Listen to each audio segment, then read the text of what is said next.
Hello, everybody. Welcome to the Hello. TechRaptor podcast. I'm Robert Scarpanito, your features editor. Andrew Rutten, editor-in-chief. Rutledge Doggett, site founder.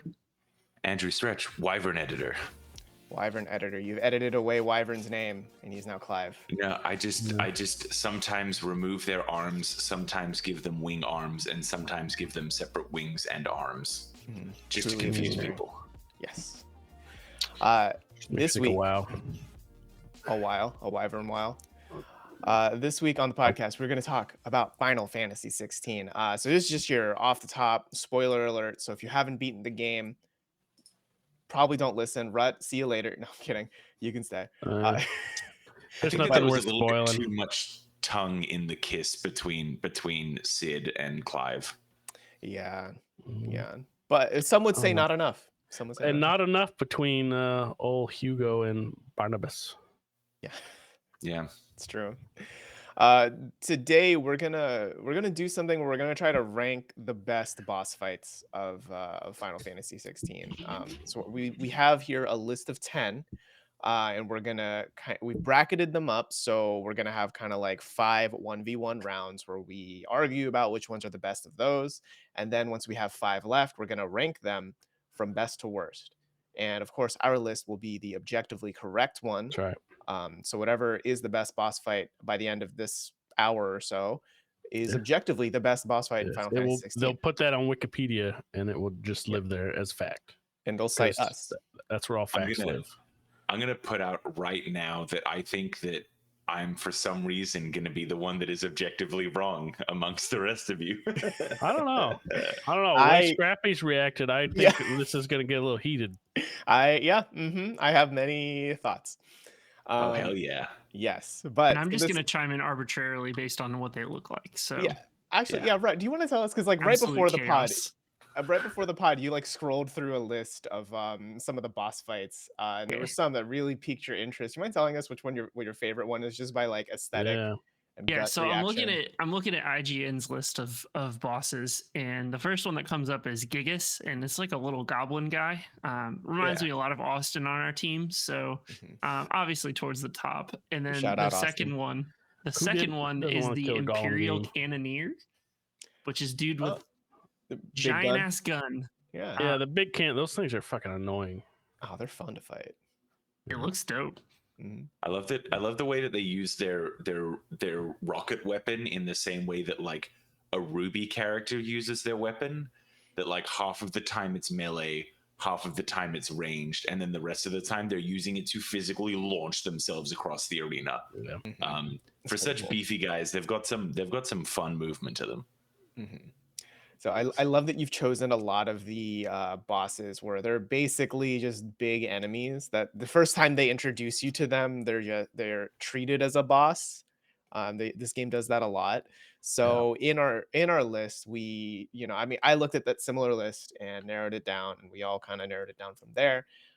There are no, like, you're not going to see a Midnight Raven here. You're not going to see Gigas or the gun. Yeah, I mean, we're being generous by calling this a boss fight bracket. This is really an icon fight bracket. Yeah, like we don't have any of the like hunts in here either, like the dragon and stuff. These are all story fights. Shit. No, actually, yeah. Do we need to go back, because that dragon fight was fucking awesome? Yes, I agree. The hunts are very good. This is just purely for story, because I feel like part of the arguments we're gonna make here are related to the story potentially, depending on. I couldn't care enough, but yeah. Fair. I mean, for other people, maybe for some people who gave the game a 9.5 out of 10 on TechRaptor.net, maybe. Look, yeah, but those people these are high on arbitrary rules that we're allowed to set for our dumb bracket. Yeah, our objectively correct dumb bracket. Correct. Correct. So the 10 that we have, I'll just list them all so you know what's coming up, because again, we're seriously spoiling everything, including the final boss. So we have round 1 is Afreet and Phoenix versus Bahamut, just starting off pretty strong, versus the Typhon fight, where Clive is fighting. Did you miss round 1? He skipped it. Oh, I did skip round 1. Okay, so that's round 2. That's round 2. Round 1 is Clive versus Benedicta, and then Clive versus Titan. Those are the 2 fights. And with Benedicta, this is a cruel pairing. It is. It is a cool pairing, and this is that fight that's on the rooftop, not with the big Garuda icon yet. Round 3 is Phoenix versus Ifrit, the very first big fight Yeah, you the see. prologue. And that versus Clive versus Infernal Icon slash Infernal Shadow. That's when he's, he clicks in the buttons to accept the That's truth. when he learns how to be Super Saiyan. Yes. So that's that one. Round 4 is Garuda. That's the big icon Garuda fight. And the Barnabas fight. We're just kind of lumping in all 3 of the All the Barnabas encounters, fights yeah. into one there because they're just one after the other, sort of. And then the final round is Sleipnir, which is that guy you fight before Barnabas, and Ultima. Please, that's that horse you fight before Barnabas. And with Ultima, again, we're just kind of shoving all of the encounters with Ultima into one because they're all kind of there right at the end. So that's the field in front of us. I say let's dive into round 1, Benedicta and Titan. I mean, the Benedicta fight was so fucking good. It And was this is I'm gonna start on the heel for this. The Benedicta fight, for like, that's the first fight where you're really against something of a different scale. It's not just some dude, some guy in an arena with you. There's in arena elements, then she like flies out and like shoots stuff at you from a distance. A huge part of that is getting your quick dodges in as she fucking comes at you. Mm-hmm. So you're rooting for Benedicta is where I'm getting your. I think I'm gonna start spicy. Yeah, let's one for Benedicta. I'm with you on the Benedicta stuff, and that it's cool. It's a cool first big fight, and they it sets the tone of what I could expect later on. Like she's picking up like pieces of the fucking castle and throwing them at you, and that's just happening in front of you. Right. It looks really cool. But Titan. But Titan's the fucking other one. Okay, here. Hey, Stretch. Yeah. I'm kind of on your side. I'm kind of on your side here. No way. I swear, if Titan's out in the first upset, Titan's out in the first round, I'm done. I have nothing. I know my vote doesn't count, but based on the thirst tweets about Benedicta, that's where my vote would be. No. So, I mean, they're all lying for the meme. They don't believe this. Titan's not. I don't know. There are enough of them. Okay. Titan is something that I've been struggling with how I think about it, because I think Titan has been built up, right? Before I got to Titan, everyone was like, "Oh my god, the Titan fight!" And when you build up something, then it gets like the expectation gets too high. Yeah. But I think for me, and this is going to be a potential running theme throughout this discussion we're going to have. All of the big icon fights are. You remember in Kingdom Hearts 3 when you do a certain I don't know what that face was, Stretch, but in Kingdom Hearts 3 when you get to that point where you build up the Disney bar and then you can press triangle to do a Disney attraction that kills people. You know what I'm talking about? That's a great attack. Yeah, I totally know what you're talking about. All of the icon fights are kind of extended versions of those sequences to me, where they're very cool, but it is on rails. Yeah, that's what this game is. Yes. Welcome to Final Fantasy 16. Yeah. So what's the problem here? I'm failing to see the reason why I pulled that excited fucking face is that is the exact same feeling that I have with a lot of the icon fights. And that's something that I brought up in my review as well, is that a lot of the icon fights just ended up either being paint by numbers or slow and bullet sponge. So that's like, I absolutely loved the spectacle of the Titan fight. Like thinking back, flashing through my mind, I'm like, yeah, that was so cool. Like doing the running towards and having to dodge the stuff and like moving up the weird, like, the snaky rock vines. Yeah. Dodging from the heads. And then my mind goes to, but then there was the part where you're just like on the vine, and then you've like maybe got to dodge to the left and he'll attack here, and then you like beat him up a bit, and then he'll move his head back, and then he'll punch somewhere else, and then you've got to slowly hit that as well. And for the parts that move fast and move so big with Titan, so fucking cool. Just even the ending shot of like the crystal being fucking decimated and it being left with what ends up becoming apparently a very popular baked good across Valisthea. Yeah. um, it's just like it wasn't as involved for a game that rides so much on its combat. I feel like that a lot of the big Titan fights weren't it. Now, Auden, you seem I'd say appalled. that's literally every single boss fight. So it doesn't make sense to the Titan fight to me. Oh, and That it only fits for this one. That's literally all of them to me, or that Okay, same way. So then, like, how is it not different from like the Benedicta fight, where you're like fighting something that is definitely like larger than you, in terms of power scale, Yeah. but it's still combat. It's still regular It combat. is, and I guess part of it is I did not find the combat all that engaging. It was the same. You're doing the same shit over and over again. So I was like, whatever. It's a different arsenal of stuff, but you're essentially doing the same thing over and over again. It's just different. I kind of get that, especially because with Benedicta, right? That's pretty early. Like that's before you even get. That's before Garuda, right? So you only have. Well, yeah, because you are fighting Garuda. Yeah, so you only have Phoenix Yep. as your power. So that fight, I do agree, is as far as like the combat encounters go. Actually, I most recently completed the Benedicta fight in Final Fantasy mode with like my end game layout and stuff. So I may have slightly rose tinted glasses on it.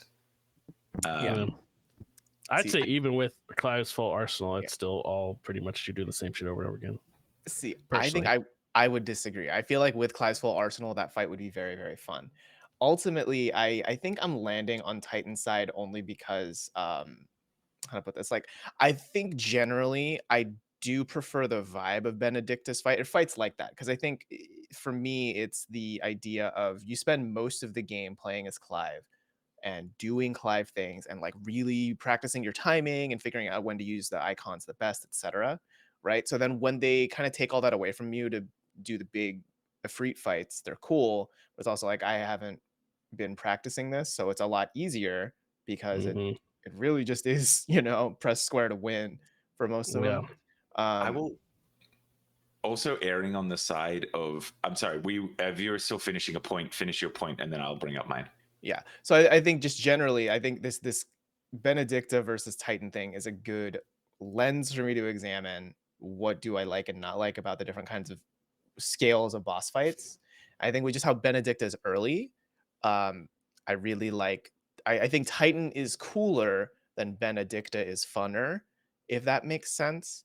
Which is why Titan's edging out for me. But I am planting the seeds for some thoughts I will have later. about other boss fights. The very first Titan fight that you have did include a mechanic that was in no other combat throughout the entire game, though, which was pretty interesting. And that's that you could disarm Titan. Well, literally. Yeah. Because you chop off his hands. Yes. Yeah. I need to explain the joke for Rut, who's just sitting there quietly watching us lose it. Yeah. See, and that's the funny thing too, is I liked the Hugo part of the boss fight. I found that to be the most fun. However, the coolest part of the Titan fight is after you think you've beaten Titan twice, and then you're falling through Mega Titan while fighting Icon Titan. Do you know what I'm talking about? Yeah. The part is like stupid in like that's the why best it's so way. great. It's so good in the best. It's so dumb. It's phenomenal. Yeah. The anime lunacy of this isn't my final form 12 times over pretty good. The course of like 4 hours is pretty top. Fucking even your dog gets a power up during that time. Sure. Like your dog learns to go Super Saiyan at that point. Like a Titan fight's like a half hour too, like from beginning to end. Yeah, it takes. Because I remember thinking like, oh, I have enough time. I was like, fuck, this is still going. I think yeah, like that bullet sponginess. Like I really think that if the Titan's health bars and the phases were cut in half, I think that nothing would be lost. And I think that it would overall make it a more enjoyable experience. I'm kind How long of did you say that boss fight was? half an Probably hour. half an hour. Fuck me, dude. Probably. Shut up, Rut. You raid in WoW. Yeah. I don't remember a be boss fight ever fair, being a half an hour. Each but boss To be fight's fair. probably like 7 to 8 minutes, and it's one if Maybe you it'll- wipe. So, yeah. yeah. Although the raids are like an hour and a half to 6. hour and a half. I was like, yeah. I was like, that's Well, just we getting were, started. When I was raiding in Classic, we were clearing Molten Core in like 45 minutes. Well, everybody so- knows Molten Core. Then it's like the most Yeah. basic raid. Anyway, we're talking about Final Fantasy. Yes. Hey, no, Just saying the boss fights in WoW might be better. Yeah, I don't know. I They're kind of not. I think Titan was a good length. I enjoyed. Yeah, I the whole wasn't ride. saying that as a negative thing. I was just like, Yeah. it was cool from beginning to end to me. Yeah. And I think Titan holds a special place in the game because it's the first real like this feels like a roller coaster. So it isn't as like because I think Stretch, your problem with it was like it gets a little repetitive or it feels like samey or by the numbers like you said. But I think with Titan being the first time you do it, it's kind of like okay, like this. I'd say, pretty- I'd say it's the second time you feel that way. I think Uh-huh. the first time we'll talk about later is the prologue, Ifrit, Oh, and yeah. Phoenix right, fight, where it really introduced you in the prologue. It's a really good opener. We'll talk Yeah. about it more later. But for sure. I think it's the second time you feel that way. This one's just like amped up of way more. Yes. In terms of just being wanting to be like, hey, what would make this like cooler? And they're like, how about we have him be the size of a fucking mountain and you fight him? Okay. Mhm. Yeah. And then you just do that. Mhm. Do you guys play? Have you guys played any of the Cyber Connect 2 like Naruto Ultimate Ninja Storm games? No. I did back in the day. Yeah. Okay, yeah, because there's definitely some of these icon fights definitely gave me those vibes. I could see that. I can see that a But bit. Yeah. in a positive way. I'm saying that as a compliment. I 100% completed like half of the Ultimate Ninja Storm games before I just didn't have the time in my life anymore. Right. One other note I want to say before I think we're all landing as is Titan the winner in this fight. I think Titan is the winner. Yeah. Okay. One thing I Barely. want to say before we move on is just something that I want to add to the Devil May Cry discourse because Mhm. there's been a lot of that. Listen to one of the Titan boss fight theme songs, and then listen to the Nero battle theme in Devil May Cry 4, and tell me the difference because they are very similar. Like they're not the exact same, but they're very similar. And I just want to throw that Yeah. out there for any of the gaming music nerds out there. If Yeah. you can argue all day about whether this is Devil May Cry, Final Fantasy or not, but Is those it? songs are pretty. I can send links to our chat after this. You can hear it. It's Hey, and is while this you're for Devil May listening Cry? to while you're listening to video game music, also give a listen to Icy Peaks from Spyro 1 and The Amanda Show. yeah, I love Okay. ICP. They were both done by one of the members of the Police, like the band The Police. Right. And they use the same Not the Sting, same melody. were they? I don't think I so. don't know. Yeah, Uh, but yeah. So just throwing it out there. Our first round, Titan takes it. The Titan fight is better than the Benedicta fight, but according to Stretch, only by a little. Only a So, bit, yeah. Only a bit. This just knowing Wow. because we've discussed on the past pods so much that like the RPG mechanics are you could rip them out and no one would give a fuck. Wouldn't change the buying game in new the slightest. skills. You could rip them out; they don't mean anything. no. So really, like knowing where you are with that buy-in into the character action aspect of it is really going to mean a lot, and that definitely makes sense. To why certain fights are or are not going to appeal to you. So I think that Otten, it's going to be a very interesting. Going to continue to be a very interesting podcast. I'm gonna be the because I thought the combat was pretty boring, to be honest with you, throughout the whole game. Interesting. Yeah. So I know I'm gonna be very different because I lived for the spectacle. That was it. I was like, oh, this is fucking cool looking. Oh yeah, here I did this combo again. Guess what? I'm gonna do that same combo again. I did it again in that same fight. I mean, maybe that's a personal problem if you're doing the same combo over and over. Well, there's no reason not to maximize damage. Why would I do any different? I think toward the end game, there is a little bit of that problem. I think Rift Stop introduces the best and the worst thing in the video game.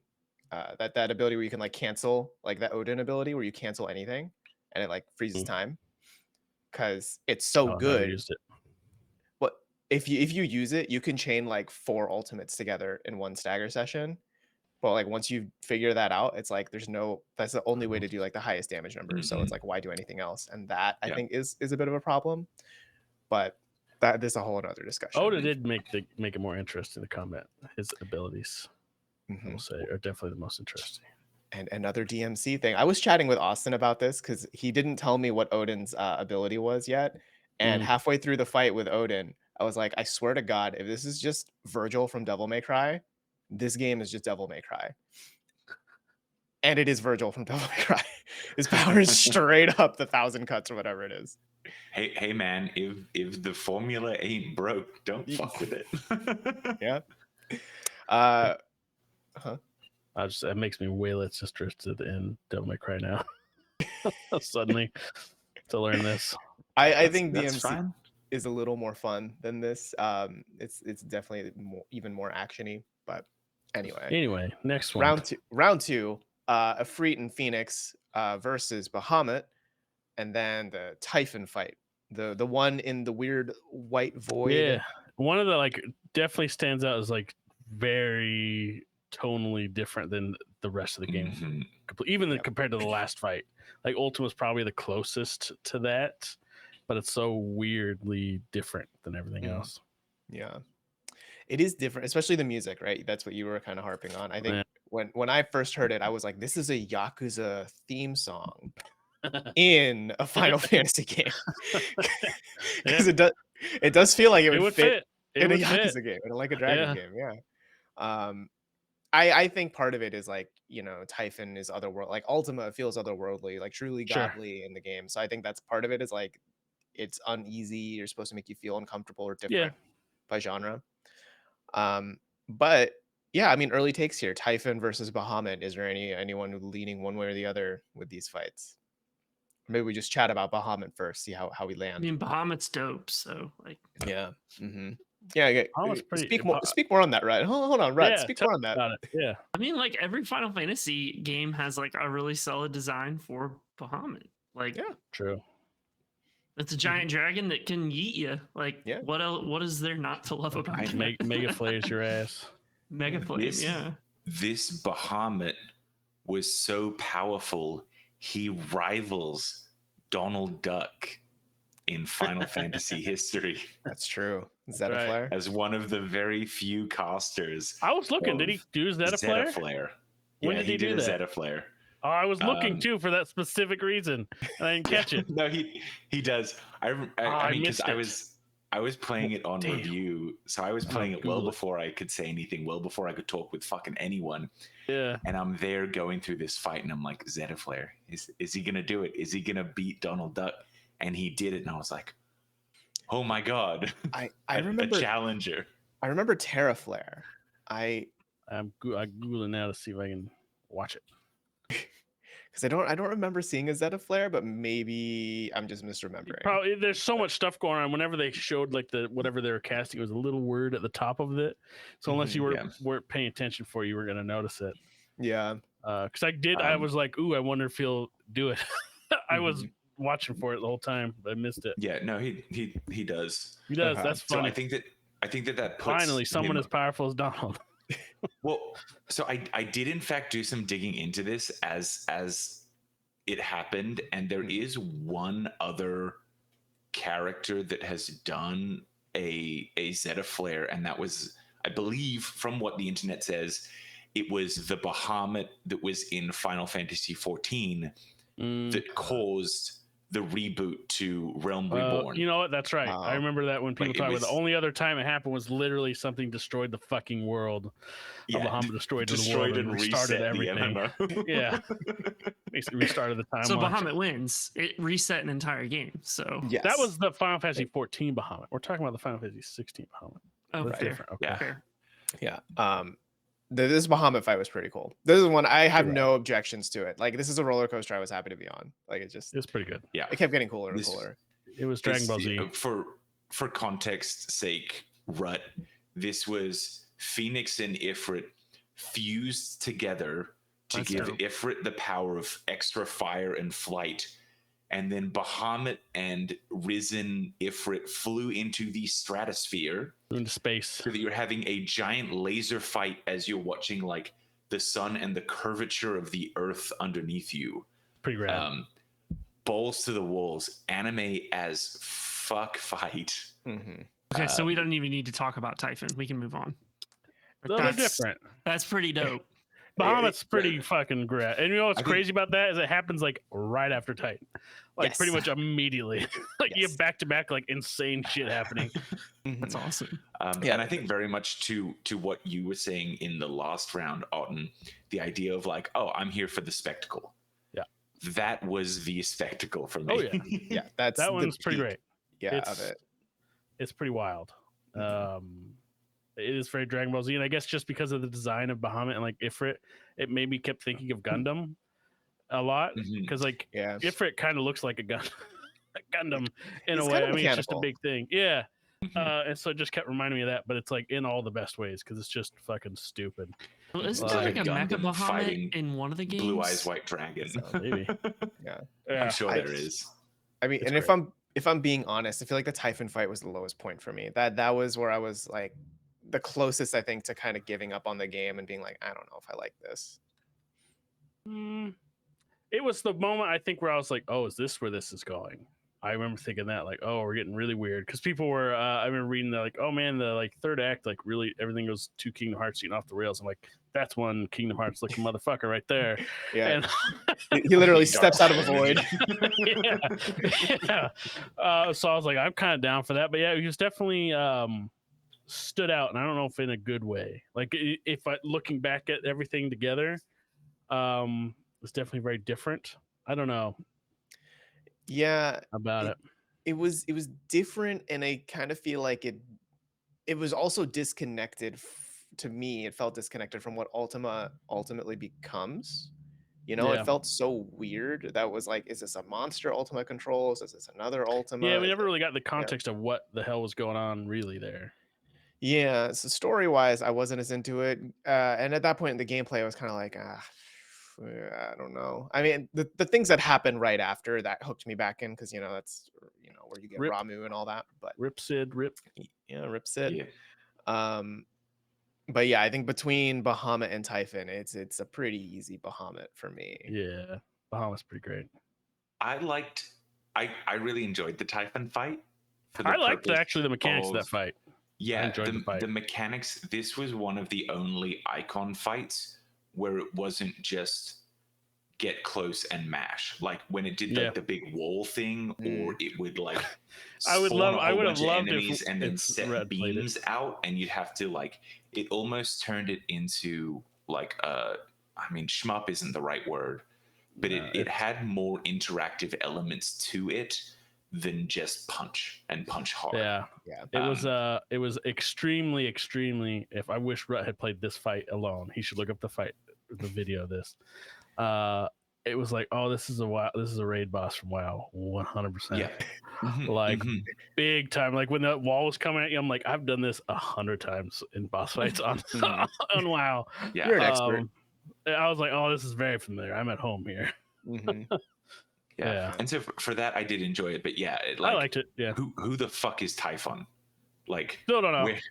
Like, I'm sure if I went and spoke to Tomes, he'd be like, yes, this was a previous deity that attempted to usurp power and become an icon, but he was a weak bitch, so he didn't. So they cast him into the Shadow Realm, and that's where he now lays waiting. And it's like that. whatever his story is could be cool, but he came out of nowhere and disappeared just as fast. Yeah, never Yeah. really referenced again. Never. Yeah. Yeah, and then I know Scrappy was talking about how he liked the music. Here's what I didn't like about the music for that fight. It was the first time I was like, "What the fuck is going on here?" It wasn't reactive like the rest of the music. That's my biggest problem with it. I think is it's like a bunch of stuff's happening on screen, but the music's just like I'm going along with my weird fucking vibe. And I get like whenever that kind of happens in a story or like a game or a movie or whatever, it's always like that's that overwhelming music is then it cuts through whatever's going on screen, but usually then we cut to whatever that then means. Like something has then happened, but we just never got the over the hump. You know what I mean? Yeah. Like here's the weirdness, and now I'm going to transition to you to what this means to everything. It's just it took forever to get there. Okay. So It's my problem with it. I agree with everything there. I didn't Yeah. like it when I was playing the fight. Where I got over the hump is when you fight Ultima at the end. Because when you hear Ultima's theme, my brain was like, this is extremely familiar. Where have I heard this? And I realized it's the electronic theme that stuck in my head because it was so weird and out of nowhere. That's fine for Ultima. I don't think it retroactively makes the other one better, though. I think it's more that it plants that seed where it's like, okay, these are related things, and it's the same melody that's played through different genres to kind of help you connect. Like, okay, Typhon's a weird fucking thing out of nowhere, and now here we get to Ultima, which is like, and when I agree, I prefer Ultima's orchestral version way more. It has a very Sephiroth One-Winged Angel energy. Well, it's not even just the quality of the music itself; it's just how it doesn't really get. It's playing over what you're saying rather than being part of the game. You know what I mean? Yeah. It's like someone saw that and put their own music to it, is what it felt like, and that was it. They just overlaid a track, and that's all the work that went into it, is what it felt like. I know that's reductive. Obviously, they fucking did a ton of work on this game, but that's how it felt. It's like, oh, I'm just gonna slap this music over this part, and then we can move on. And I was like, oh. When the rest of it doesn't work that way, that's why it sticks out to me. It's like nothing else was like that. I don't know. Yeah, music was cool though. It's definitely fucking weird. Yeah, I think I need to like play that boss fight again because again with it might being be worth trying again. Yeah, like with it for me feeling like the lowest point of the game, maybe I just need to like refresh my memory more on it. They make it easy to do that, to go just replay shit. I think it's definitely the biggest letdown of the game, or it's there in terms of like being ham-fisted. I would say it's bad. It's just it's like when you have the context of the rest of it, it's like okay, it's definitely the weaker one. It missed potential. We're not mad, we're disappointed. Yeah. Oh no. So I think all sad now. I think it's Bahamut. Yeah, Bahamut is the winner of this. Yeah, definitely. I think any tough time beating Bahamut. I think. Yeah, agreed. So round 3, this is Phoenix versus Ifrit. We're just gonna lump like both versions of that fight in the prologue. Same thing. And then Clive versus himself, his shadow, Dark Clive. Clive versus Dark Clive, basically. Where he masters Ifrit, kind of like Ash eventually gets Charizard to listen to him. Mm-hmm. Same thing. By pressing L3 and R3 together. Yep, that's right. Yeah. Charizard was like, "Fuck you! Don't control me." That's how Ifrit his bit was for most of 16. Yes, exactly. So Phoenix versus Ifrit. That's like the first thing you do in the game. Very first opening, is them biting you like under, they're falling, all that shit. Well, that's like one of the only times that you're not controlling Clive too, technically, right? Yeah, because you're controlling Phoenix for both parts, like both versions of the fight. Yeah. This one, like you said, I think you were reminding me there, Auden, that it's a roller coaster as well. I kind of forgot about it. Great. It's a pretty great opener. It's a good roller coaster. Yeah. Yeah. It's not super complex or much going on because it is literally the first thing you do in the game. But when I played, I was like, "Fuck! If that's what this game is, count me fucking in." Like, I was totally down for it. It was a great opening fight, great opening spectacle. Oh yeah, a bunch of cool shots in it too. In terms of just the visuals of it, is cool. Mm-hmm. The music in it fits so well. It's so good in it, music and is fantastic. It ends in that pretty tragic climax, right? Of like a freak killing. Fucking brutal. Yeah, it's like really brutal for a fucking Final Fantasy. It just game. keeps going. You're like, fucking, he's dead already. Stop. Like, yeah. And it really hit all the right notes. I think, because that's where the demo ends. If you played the demo, it ends after a freak kills Phoenix, which is like the perfect like cliffhanger. Phenomenal demo. They know how to get their hooks in. I mean, if we want to talk about like the brutal nature of it, when you then revisit it kind of from the other side, as like you watch Clive go crazy and the Duke's right hand guy is there, like, oh, Clive, we must go. We need to save everyone, and then he just gets evaporated as Clive transforms. Pretty rad. Yeah, like his last line is like, "There's a second icon of fire," and then like, phew, gone. Then he's just incinerated. Yeah, immediately. Because they were kind of setting him up like, oh, this is going to be a character I'm going to get to know. Nope, he's fucking dead. Yeah, you're gonna get to wear his clothes later. Because we already knew when the Sean Bean looking motherfucking dad walked in. I was like, oh, that fucker gone. You can be dead in the next hour. Like, but then the Clive versus Dark Clive, that's the scene where he learns the truth. He accepts the truth and learns to control his icon, kind of. Sometimes he keeps yeah. trying and failing after that still. But yeah, but he at least kind of accepts, like, oh yeah, I am a freak. I did kill my brother. Hey man, but sometimes in high stakes scenarios, you just get some performance anxiety. You know, it's hard to get the flame up. Proverbially, sponsored by Blue Chew. Yeah, this pod is sponsored by Blue Chew and Hims. Yes. But that fight I really liked from the story of it. I like the like click L. It's such dumb gamer brain shit, but press L3 R3 to accept the truth. I was like, hell yeah, let's do it. Let's go. That deserves to be press F to pay respects. That's what that deserves. It deserves that level of memeing, because I was just like, fuck you. When I saw it, I was like, this is so stupid. They know what they were doing. I know they know what they're doing, but it's always one of those things where it's like, oh, this is a serious moment, but like, we're gonna make it really fucking stupid. Yeah. I don't know.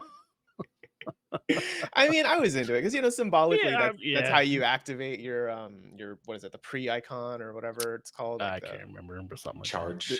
The devil trigger, Super Saiyan. Yeah. But I don't know. I thought it was cool. I thought the whole fight was pretty fun, just like kind of fighting shadow versions of yourself and a free, Yeah. Yeah. It's always fun to, especially like when the shadow you starts comboing you in the same way that you can try to combo it. That just brings me back to like the water temple Darkling fight and stuff. It's just like, it's fun. It's always a fun thing to fight a shadow version of yourself in a video game. Yeah. Agreed. And the music in this fight is also so very good. Like Find the Flame is like, that was a good move, making that one of the first songs they released for the game, because you can just listen to that on Spotify right now. That song is so fucking good. It's pretty great. Yeah. But are any of you leaning one way or the other with this fight between Phoenix and Ifrit and Clive and Dark Clive? I think I'm leaning towards Dark Clive. For the same reasons that I've said before, the Phoenix versus Ifrit was like a great head in, but it was like, I still felt that it was too long, and it was basically just a whole bunch of reticle shooting while like other stuff was happening. Button. Yeah, like, did it look gorgeous? 100%. Was I there for all of the action and the chaos and the breaking and hurling of rocks? Definitely. I think that it could have been cut in half and have remained just as effective. Well, good news for you. Hard to disagree. They doubled it, so sorry, you get to do it again. It's true. I did have a bit of an eye roll moment. It's like, okay, another like just mashing circle while like doing a little spin with the reticle on the screen. Mm-hmm. Yeah. What about you, Otten? Where are you feeling? I agree. As much as I do, I think Phoenix versus Ifrit is really cool. It is very simple. But it is fucking rad. Like, no, I'm not saying it's bad in any way. It's a really, really cool way to introduce you to the game. I think it does a very fair job of like setting up to like, yeah, you can expect more of this shit later coming. Yeah. But the Dark Clive is pretty good. It is. Good stuff going on there. Rudd, do you have any thoughts? Yeah. No. I feel like as we're having any of these discussions, it's like Rut's duty to pull both fights up side by side Yeah, you on should his start monitor watching them. and then just like Yeah. let them play. Get prepared. We're and- doing Garuda and Barnabas next, and Odin. Yes. Get him going.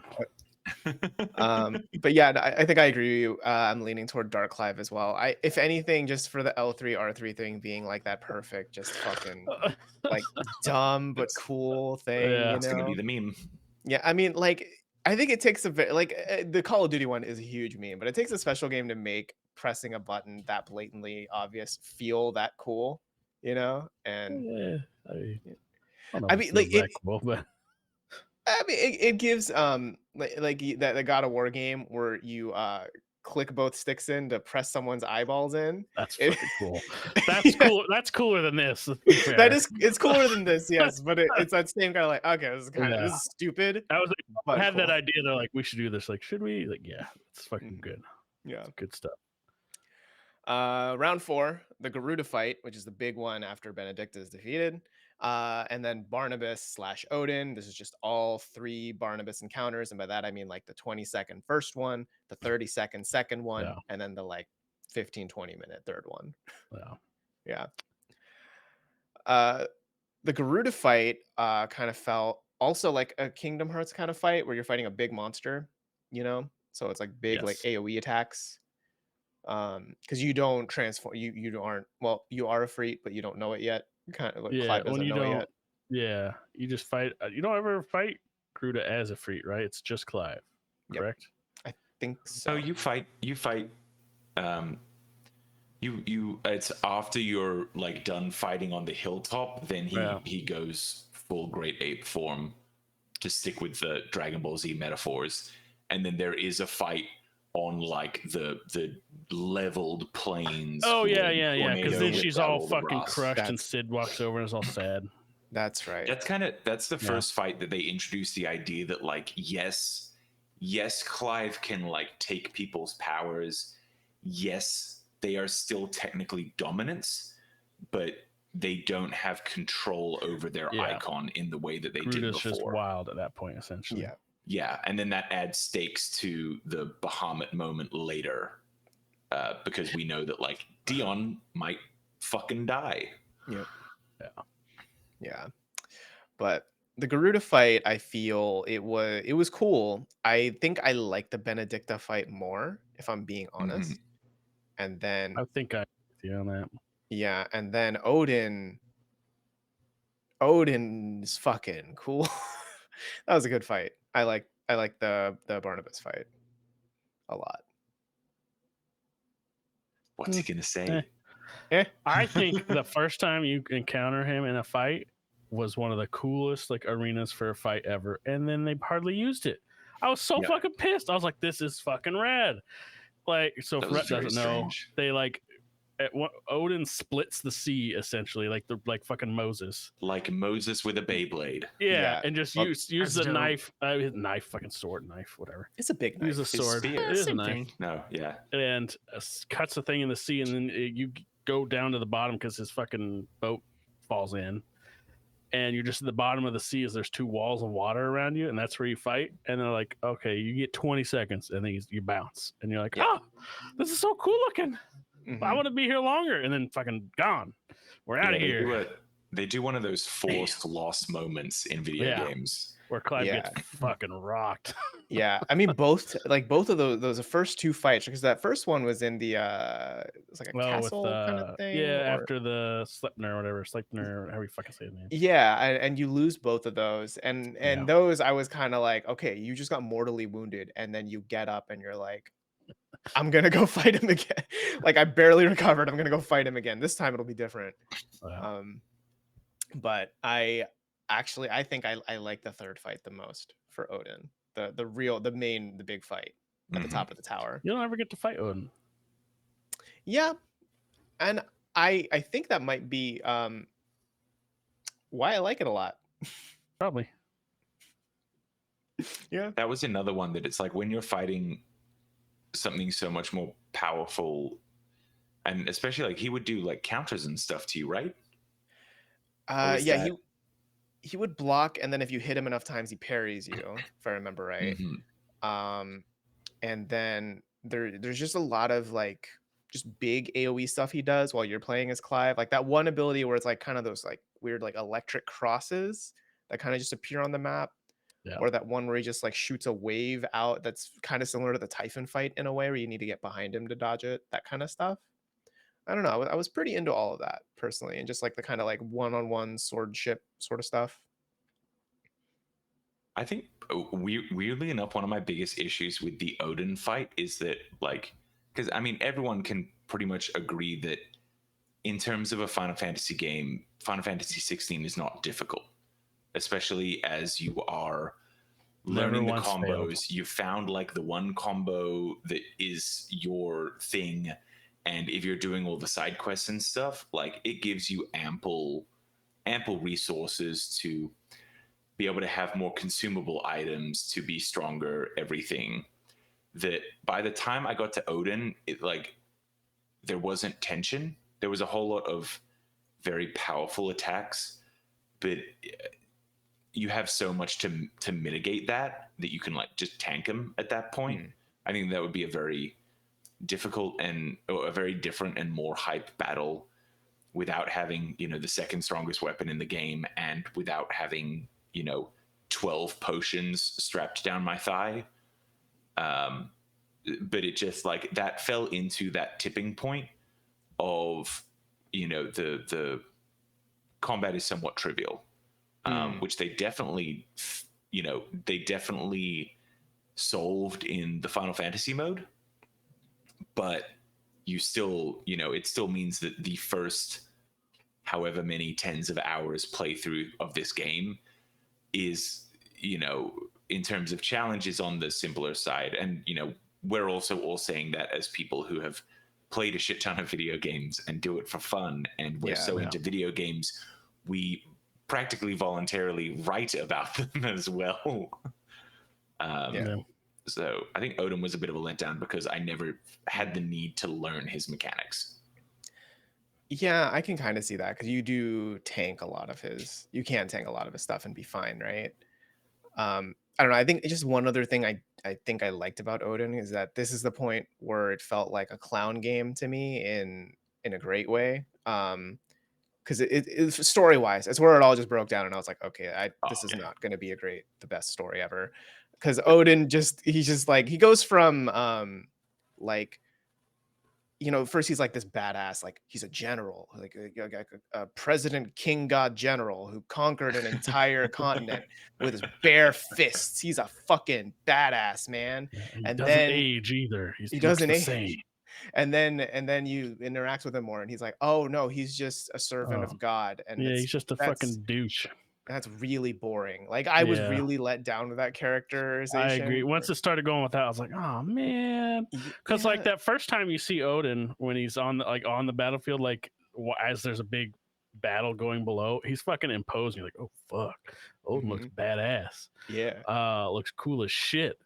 And I'm with you on that. And I was like, oh, that's what he is. He's just some fucking religious fanatic guy. It's like, I guess it's just one of those. I guess part of it is like because we're always way into stories and stuff. I think all three of us are pretty big story people. That's such a common thing. Like it's like again, like at least do something weird with it. But no, it's pretty bog standard. Like God's will do. You got to submit yourself to God because He's the one. It's the one answer. Blah blah blah blah blah. It's a boring motivation, but then he goes clown mode where he's just like, I'm horny because we're fighting and it feels good to fight, so I'm gonna laugh like the Joker. And I'm like, okay, all right, I'm back in. I'm into this part of Barney. I want this more. I think it's definitely the most interesting. You want horny Barney? That's a little weird, man. I mean, I love you, you love me. Let's get it on. Yeah. It'd been an instant 10 out of 10 game if he started doing that. Imagine if Barnabas got up there and instead of transforming into Odin, just turned into a giant purple dinosaur. Oh, fuck yeah. Super fucked. Sold. Literally. Would have been great. Yeah. But yeah, it was when he starts maniacally like I'm thinking very specifically of like there's a moment where he does like he turns into a vortex and just spins at you like a Beyblade, right? Like through the air, and he's laughing. It's the Red Sea. Yeah, but he's just laughing like the Joker when he's doing that, and I'm like, okay, this is a stupid story, and I Yes. love it. I love. Yeah. Well, this is a stupid character kind of, and I'm loving this. Yeah, I think that it is probably the coolest Clive boss fight, no doubt. With as Maybe. you are Clive, not Ifrit or something like that, where it's just Clive. Potentially. And because he does have a bunch of cool mechanics that you have to deal with. I'm with Stretch on like the easiness part, but I felt that didn't just happen there. I had that the whole time. Oh, definitely not. No. I don't say I'm like someone that's super great at games. I didn't die once the entire game. Pro One time gamer over here. I never saw what the big game over screen flex. looked like. I don't know. I'm not saying that it's like, oh, I'm so good at it. I was kind of disappointed. I was like, oh, I never got to like go back in at something. I was like, oh, okay, that's just what it is. And you say you have so many potions. I think I could have not upgraded my potion belt and I've been fine the whole game. Probably, yeah. It's pretty crazy. So that makes, I guess that's also part of why the fights like Barnabas, like as Clive, are not as cool to me. I'm like, that's whatever. I can make my way through it pretty easily. It's not a big challenge. So really the spectacle is what's there. And that didn't have a lot of that. Like I was really bummed you didn't get to see Odin all that much. We did spend a lot of time with crazed Barnabas. Like he does go into Odin form a couple times to do some shit, but other than that, you don't really get to see Odin too much. In it, which was kind of a bummer. Because like I guess part of it is they'd already set up Odin as like don't even try because he'll just fuck you up. Kind of like he literally splits the sea, and it's like nothing to him. That's just his normal attack. Just did that, and you're like, oh fuck. But it would have been neat to see. And it's always funny to see, like, when you're Ifrit, he's so much smaller than all the other icons. He's like this big, and they're like humongous. It's like, why is he so tiny? He's got big underdog energy. Yeah. He's like a fucking ant compared to all of them. But I kind of love that though. I think it adds to the fun of it. I think so. Because otherwise, then you are really just getting into Power Rangers, right? At that point, if they're just both the same size. Well, so we've talked a lot about the Barnabas fight, but with Garuda is also in the room. Do you recognize Garuda? I think Garuda is one of the weaker moments to me. Yeah. As a fight. I think it's a little bummer what they did with, well, where Benedict end up. I mean, with the story with Sid's relationship with her and that kind of stuff and whatever. I think that could have been a lot cooler. Hey, just you wait until we get episode Benedicta story DLC. That will just make it worse. Episode Sid story DLC. That'll just make it worse though. Episode Barnabas story DLC. No, because Benedicta already had enough context around her to make her cool, and then they just made her into like, oh, she's literally just the love interest of Hugo and Sid in a way. That's the reason Hugo's so mad is that she dies. That's what she's reduced to, and it's like, oh, that's kind of a bummer. Like, and I mean, it's even the yes, the women characters in this kind of are horrendously written. Yeah, it's even that like Benedicta's head is sent to Hugo. That's right. By Barnabas, right? Like that's I think. Did they? I don't know if did we get a clear answer on that? Because Hugo obviously thinks Clive did it. Yeah. I just assumed that Clive wouldn't do it, and I assumed that Sid wouldn't do it. It didn't seem like a move they would do. I think it was Barnabas by way of Ultima, like Ultima influencing him. Yeah. I think that was right. Because I mean, Ultima's whole plan was to have Clive fucking kill the icons. So which kind of makes that whole second act of the entire game just Kupka being a fucking moron. Which is funny because he's meant to be like head of coin and like a strategic supposed to be mind. A genius. Yeah, but no. Someone sends him an unlabeled box with a note that says "Hehe" from Clive. He's like, "This guy, I'll kill him." Then he loses. Well, they did like whenever people talked about him, but then you saw him, he was just like a big meathead. Like whenever he was talking. Have you guys seen the images going around Twitter of the Kupka Play Arts action figure? Mm-hmm.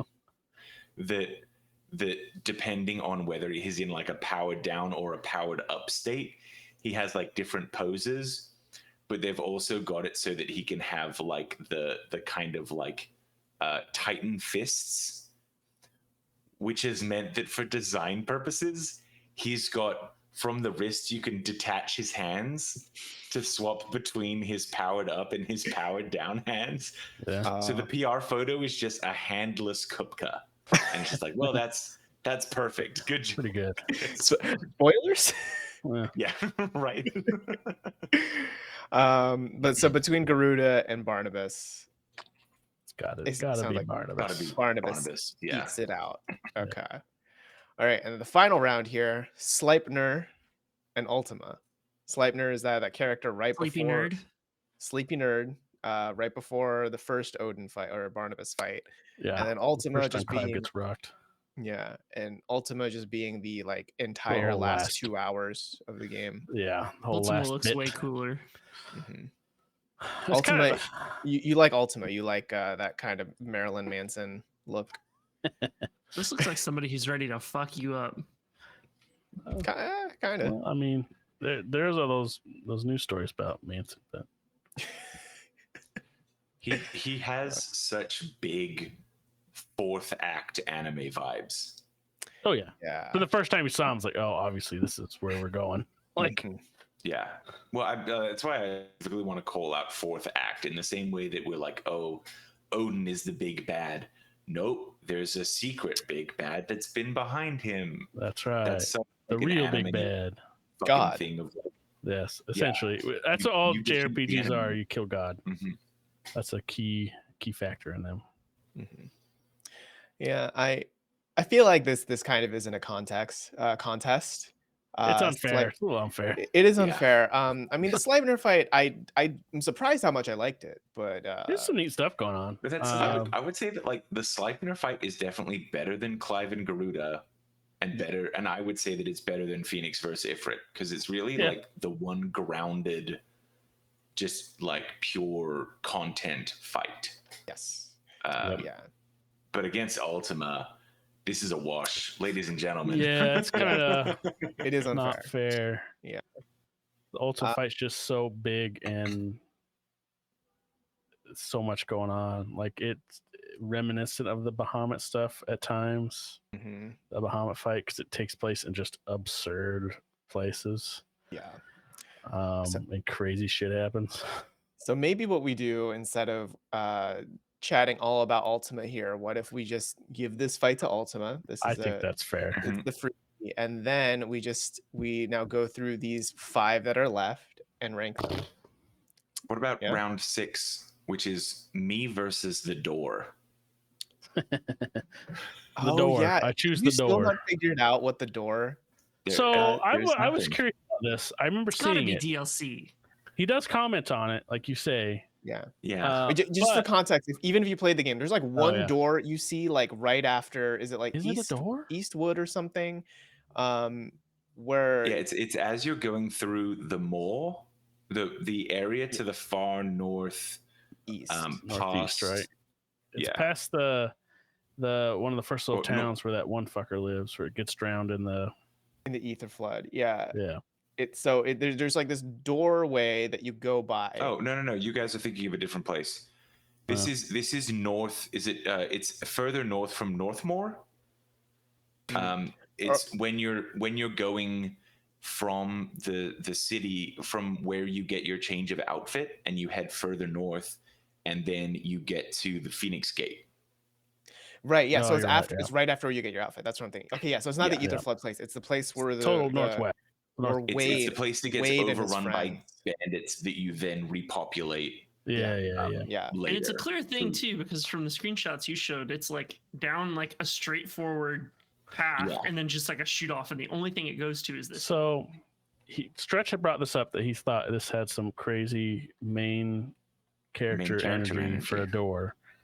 And he mentioned that another place opens that's a door that looks just like this. And I looked actively and kept my eye out for this. I do not remember anything that was a door that looked like this. This design's everywhere because it's just part of these old ruins. It's when you go into Phoenix Gate. So literally, you're going through the mall, you see this door.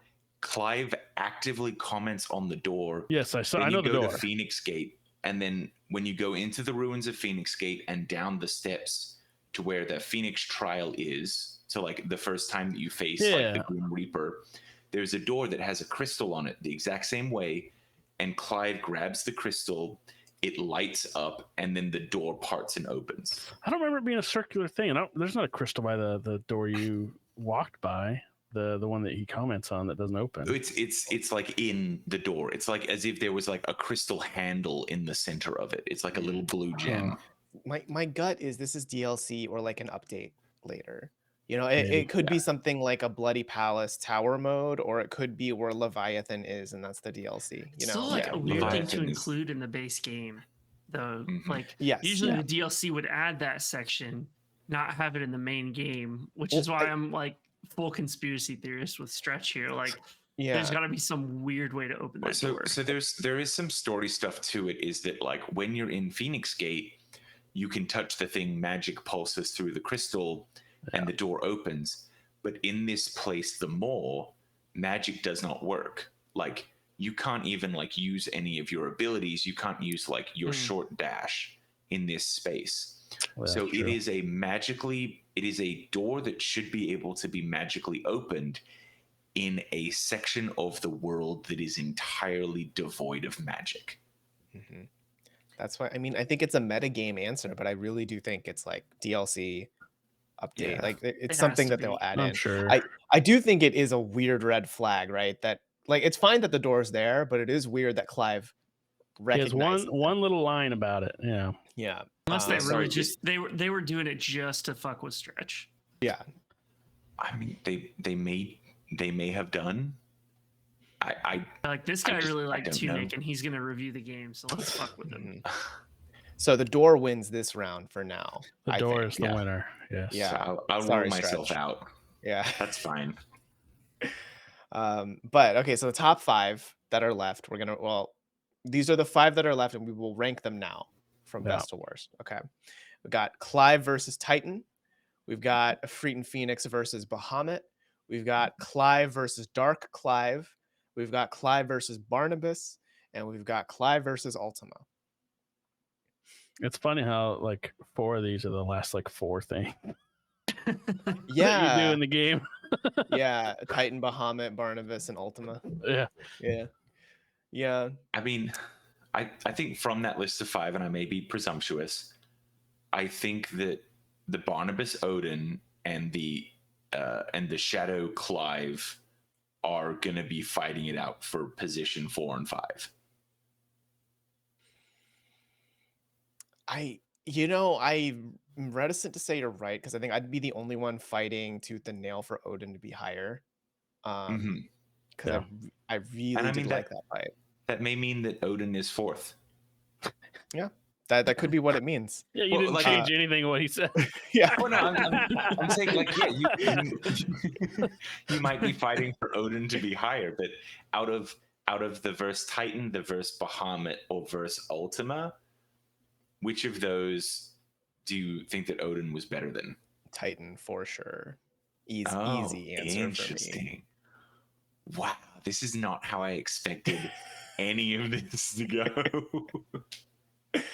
Again, Titan was a lot of fun, a lot of good spectacle. Falling down an infinite mega Titan to fight the smaller but still larger Titan, A+. Stupid fun shonen anime shit. I really, really dug Barnabas's moveset. I thought it was a lot of fun to fight that as Clive. Like to me, that it's like the action game stuff that I was really into for it, you know. But I can concede 4th place for Odin if that is where the boat is going.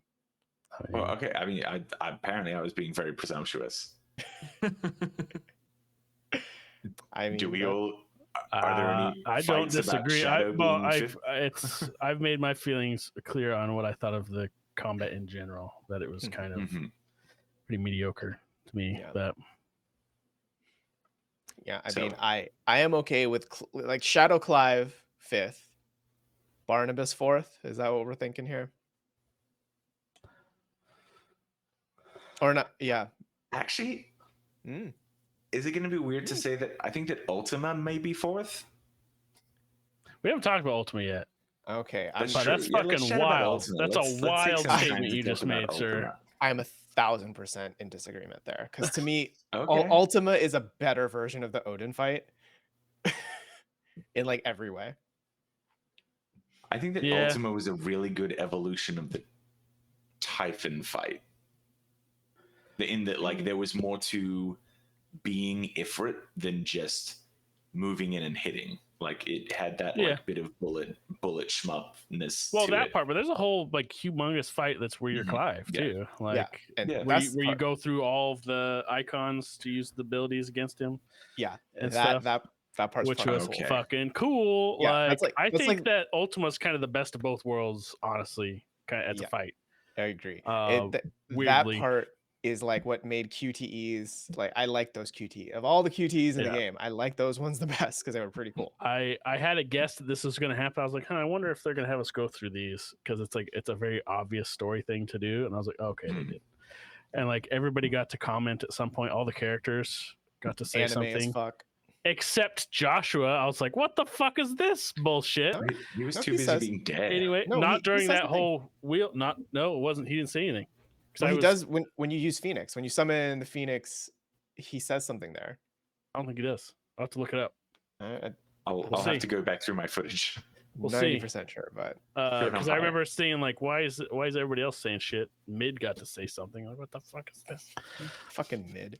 I love Yeah. that that's a character. I really do. Yeah, I think Ultima is like definitely not 4. Yeah, Personally. agree. I was definitely only remembering the like big space ball laser beam. The big space ball spinning thing is just like aspect. it's like Bahamut, but like more shit happening. Yes. Yeah, like I had bigger- definitely forgotten Bigger about things happening. about the big power clash moments prior. Yeah. Mhm. Ultima is pretty rad. Like usually it's funny how like with so many games, like they always build up the last boss, and it's always like, oh, it was all right, I guess, but there's always something cooler going on before, and it's like, I don't know, Ultima kind of checks most of the boxes that the rest of the game has done. It was a pretty well done last boss, like way to end the game, I think. Yeah. And I mean this fully that it is truly just Barnabas plus because it even story-wise follows the idea of like a boring related to God / being God thing. Yeah, Ultima as a Becoming character is pretty boring. Yes, but then he becomes angry and mad and upset, and I'm like, yes, this is dumb. Yes. Yeah. Like he even, I'm pretty sure he says like, this can't be. I'm a god, and it's like, Yes. okay, like, Very. this is That's very like That's been around. Like, how dare you? Death flag on the play. It's like they making fucking Thanos bleed. Mhm. How dare you? Yeah. Okay, so maybe let's figure out the lower part of the bracket. I think it's fair to say Ultima's not 4, right? I would be with you on that. Okay. I'm with So- you. So Big we're all time. at Dark Clive 5 Yeah. is 5th. I think so. Dark Yeah. Clive's 5th. Yeah, I mean it's cool cool. fight. I mean, we're L3 doing are- top 5 here. They're all cool. Like, yeah, they're all we're not- cool. Yeah. Yeah.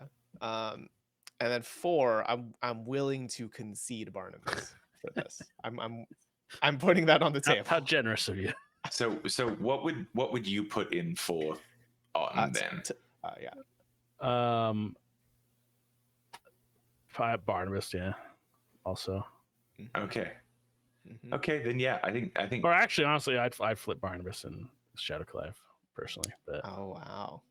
I put Shadow Clive that's 4 and Barnabas 5th. interesting. Yeah. Okay, so we've got a Barnabas on the lower end, a Barnabas on the upper end, and apparently I came in totally incorrectly with a Barnabas in the middle.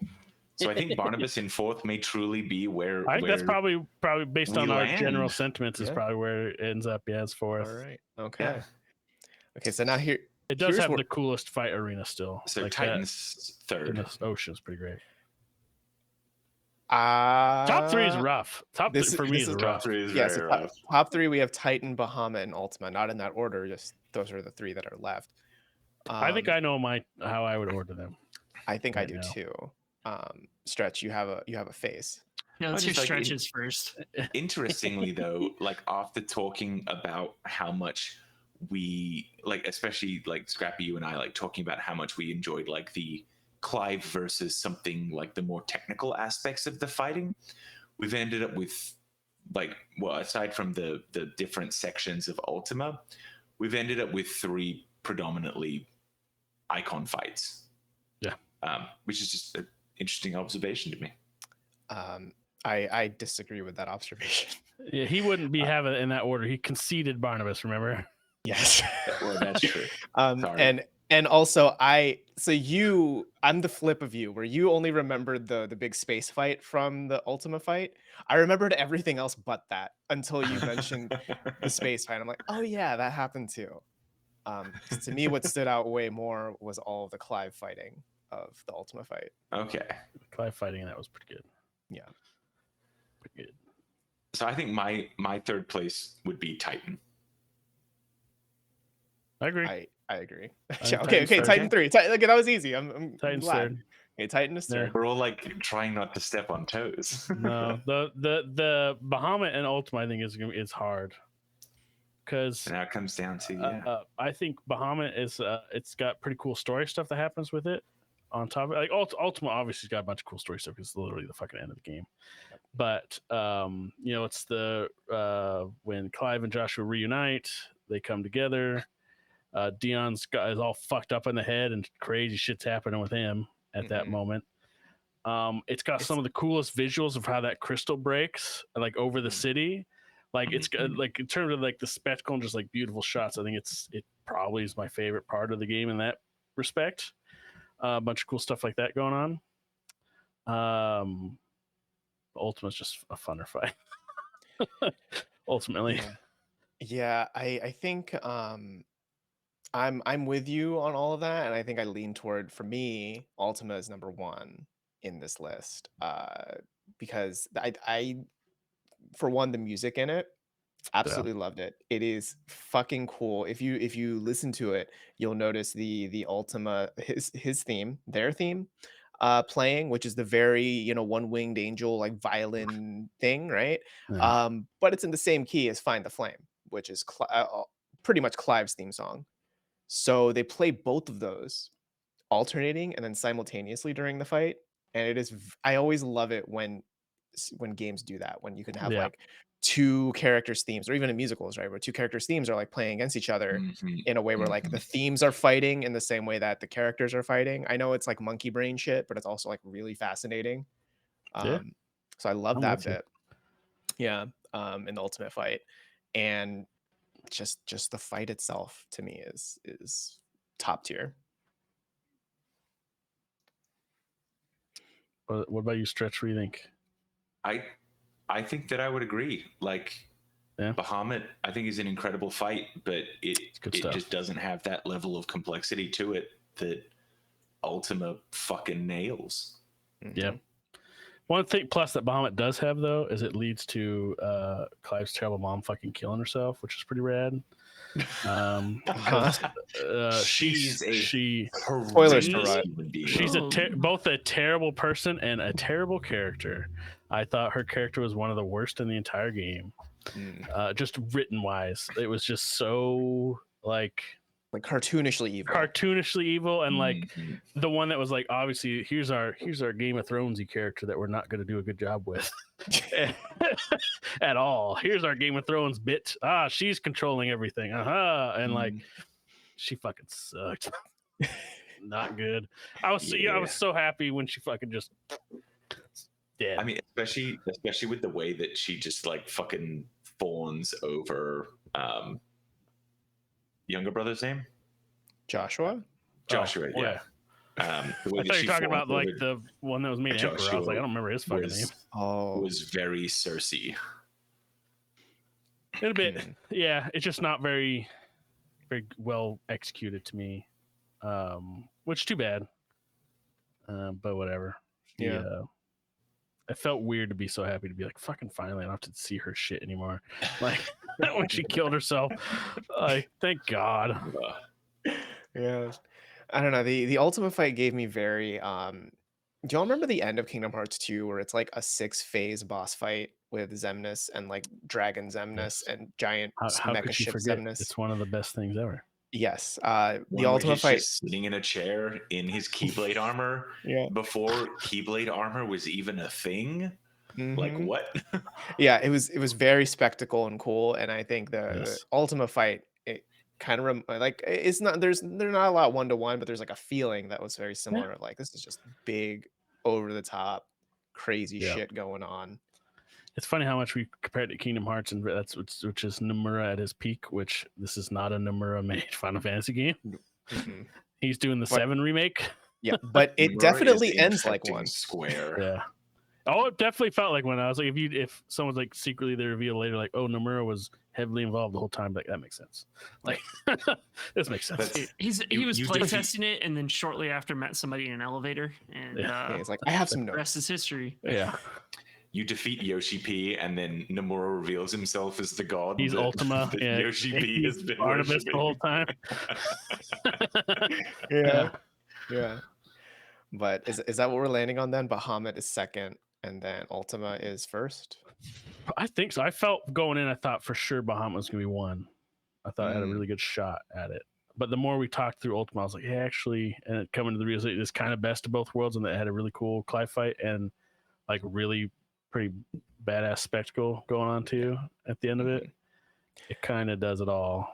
Yeah, like I personally, I think the Bahamut spectacle, like if it was just the icon fight of Ultima versus Bahamut, I I go think with Bahamut. Bahamut would take it because Yeah, I think I the agree. Bahamut Yeah. spectacle is cooler. Yeah. But then when you add in all the other stuff around Ultima, Yeah. I think it evens out. And maybe that's not a fair comparison because the Ultima fight again is like 2 But hours. there is no like I guess it's longer, but there is no like for Bahamut, there's no like you're not fighting Dion by himself or something or Which I would have loved that. I feel like fighting Dion would have been cool. probably. I don't know, it just would have been another fucking dragoon. Yeah. Yeah, but I would hope that they would do something more than just. I mean, he'd have dragoon. one. I mean, he'd I would- jump a I would- second time or third time. I would almost question whether one or if not both of those Dragoon fights might have been Dion in some early concept.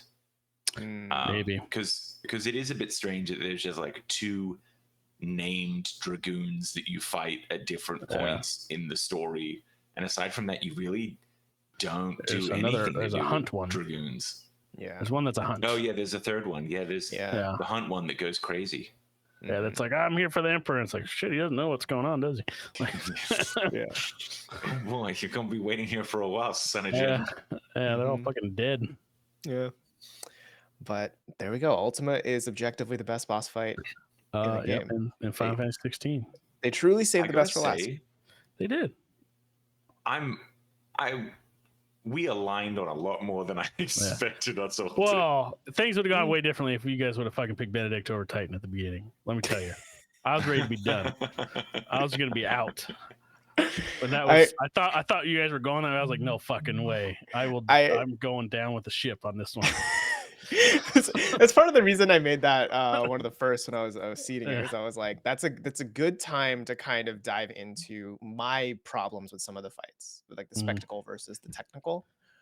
I think ultimately that's why I like, for example, with Odin, I push for that one more because that one's a lot more of a technical fight than it is a spectacle fight. I think that's why I like that more.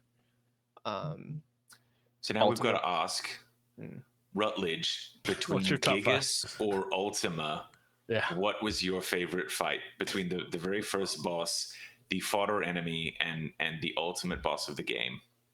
What's the argument here? I mean, I would go with Bahamut just because that fight sounded dope. Like that would have been my number one. None of the options you gave him.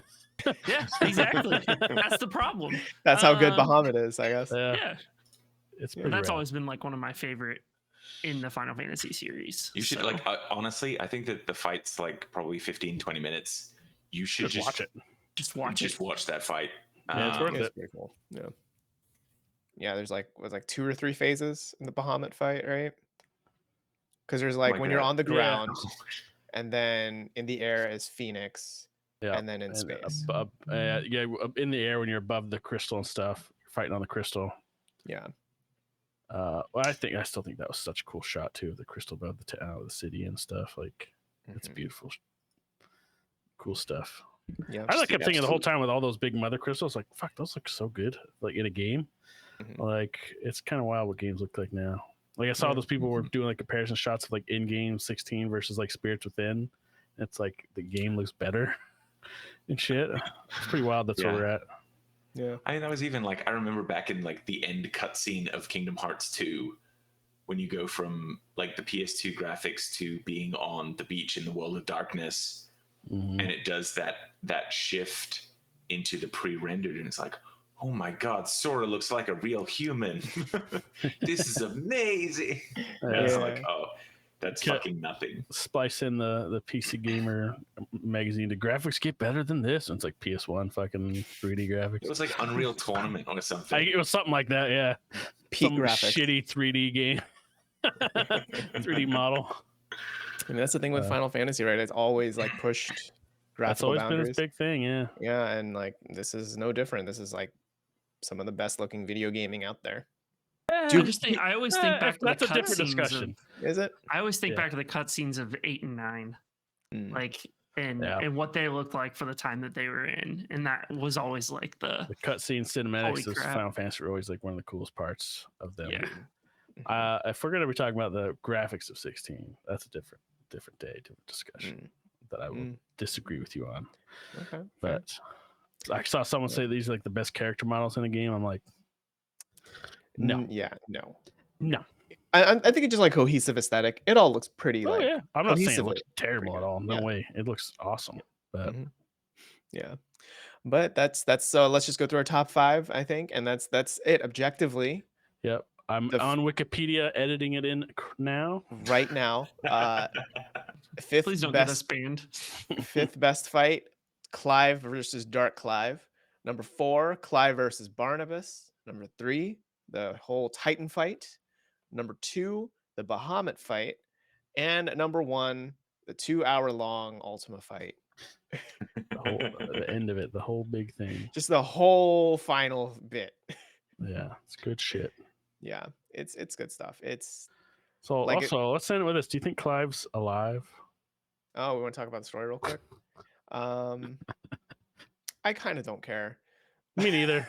Austin was another guy on our staff was It's Gigas to you. talking to me about it. Yeah, and I was like, I honestly don't give a shit. I was like, I don't know. He could be. They talked about because it was weird at the end that says written by Joshua or whatever the whole story.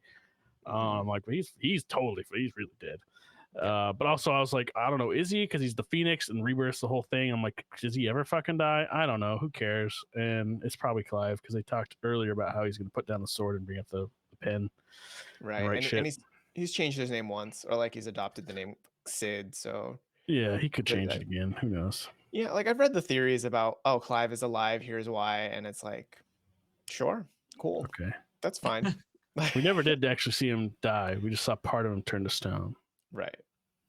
That's it. And we've seen other people turn to stone too. So it's like Mhm. parts of them, So We know Josh is dead because isn't that like why the whole like red star moon thing like winked out? Jill started crying. I thought that was the symbol of Clive erasing magic from the world.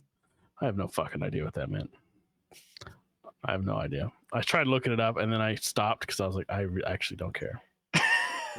So Hey, when it comes to games inspired by Nomura, it's best to just yeah, like get your own simple I just don't- interpretation. And move that was on. the symbol that like made Jill start running off and crying. I was like, oh, does that mean Clive's dead? The star winked out? I don't know. Mhm.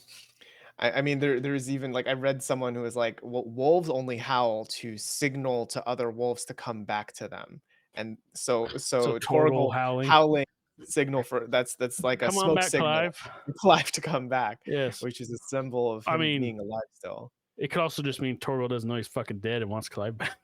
Yeah, Well, I mean, they kind of established that Torgal has a connection Yeah. to the powers, to the icons. I Yeah. think in the same I way was kind of that surprised we didn't have a Torgal fight. Like Torgal goes fucking crazy. Mm. Fight a big old wolf. that'd be kind of Torgal, fun. calm down, boy. It's me, Clive. Come on, you can imagine Yeah. him saying that. yeah. Yeah. I mean, I think there's only the only part of me that wants Clive to still be around is only because if they release DLC that's not a prequel, I want to still play as Clive. Just because it's fun to play as him. My guess is whatever DLC is just going to be like from the moment before the end of the game kind of DLC. Probably. Yeah. Mm-hmm. Oh, and then you'd get like the 8th or 9th icon power, Leviathan. Oh shit! I wonder if they'd add that to the Ultima fight. I somehow doubt it, but that would be cool if they did. I've seen a whole bunch of people already suspecting that the Leviathan icon holder is the girl who saved Dion, the like medicine beggar girl? Oh, They kept cutting to her, and I remember you bring up the weird character wheel thing where all the connections to Clive and all the other characters, and she had her own from like the first time she's shown. I'm like, what the fuck? I was expected more out of her, so there could be. That's a good guess. Yeah, people have been wondering whether and if she's going to be. I mean, for Leviathan, a water icon. Yeah. But yeah, maybe not. Who the fuck know. knows? Leviathan was one of the cooler parts of 15. What a garbage game that was, but well, that was a cool I part. would argue. Yeah. One of the very few cool parts of that. Yes. game. Now I remember thinking, like, I remember talking to a friend. I was like, man, Final Fantasy does spectacle right, and this is the one time they did it in this game. Now here's the real question: how does it rank amid all Final Fantasy 16 fights? It's not on this list. It's not on the top 5. No.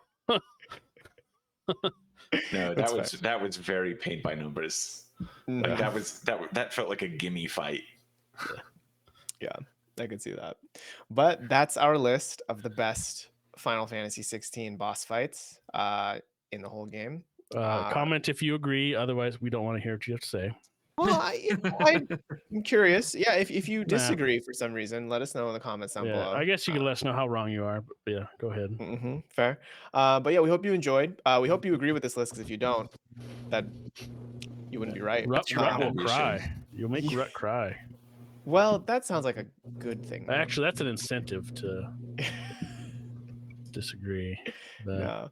But yeah, that's our list of Final Fantasy 16 boss fights. We hope you enjoyed this episode of the podcast. And if you did, please leave us a review on whatever platform you're listening on. That'd really help us out a lot. And share it with a friend, or hit subscribe if you haven't already. And if you want more news, features, reviews, etc., we will be back next week to chat about whatever, honestly. But we'll see you on the pod then. Goodbye.